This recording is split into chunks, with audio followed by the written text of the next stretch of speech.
హే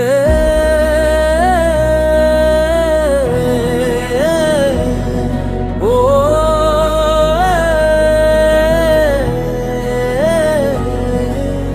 క్రైస్తవ లోకమా ఇది దేవుని హెచ్చరిక.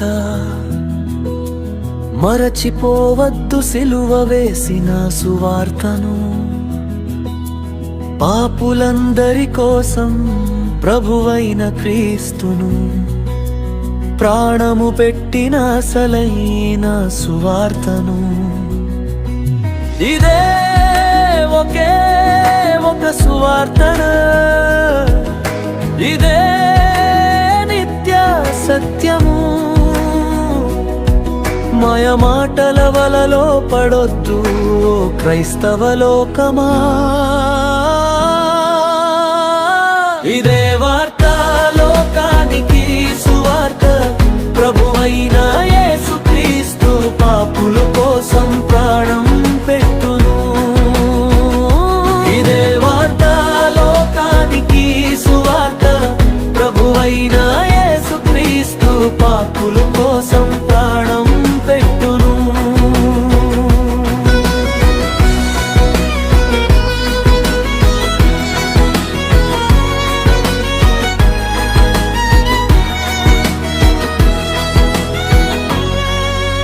క్రీస్తు కృపను బట్టి నిన్ను పిలిచిన వానిని విడిచిపెట్టి ఎటు పోతున్నావు ఓ మనిషి? భిన్నమైన సువార్త కట్టుకు ఇంత త్వరగా తిరిగిపోవుట చూడగా ఆశ్చర్యమగుచున్నది. అది సువార్త కాదు, కేవలం కార్పొరేట్ నాటకమే. క్రీస్తు సువార్తను చెరిపేటి కుట్రలే. ఇదే వార్త లోకానికి సువార్త, ప్రభువైన యేసుక్రీస్తు పాపుల కోసం ప్రాణం పెట్టును. ఇదే వార్త లోకానికి సువార్త, ప్రభువైన యేసుక్రీస్తు పాపుల కోసం ప్రాణం పెట్టును.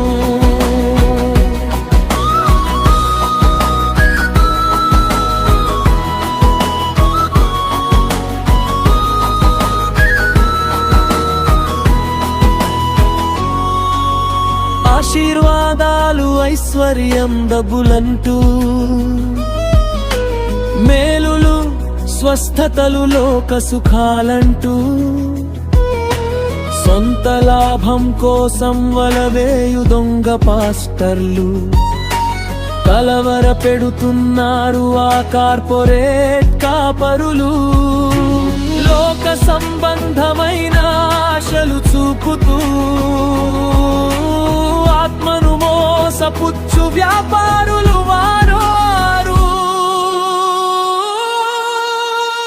ఇదే వార్త లోకానికి సువార్త, ప్రభువైన యేసుక్రీస్తు పాపుల కోసం ప్రాణం పెట్టును. మేము మీకు ప్రకటించిన సువార్తగాక మరి ఒక సువార్తను ఎవడు తెచ్చినా, పరలోకము నుండి వచ్చిన ఒక దూతయైనను అబద్ధమును బోధించితే వాడు శాపగ్రస్తుడే. మరల చెప్పుచున్నాము, మారదు ఈ మాట. భిన్నమైన సువార్తకు చోటి వద్దు మీ జీవితాన. ఇదే వార్త లోకానికి సువార్త, ప్రభువైన యేసుక్రీస్తు పాపుల కోసం ప్రాణం పెట్టును. పరలోకం విడిచి దివికి దిగి వచ్చిన దేవుడు, అందరి కోసం ప్రాణం పెట్టిన రక్షకుడు. యేసుక్రీస్తు త్యాగమే మనకు మార్గము. సిలువను మోయడమే అసలైన సువార్త. జాగ్రత్త, ఇది వాక్యపు హెచ్చరిక. ఇదే వార్త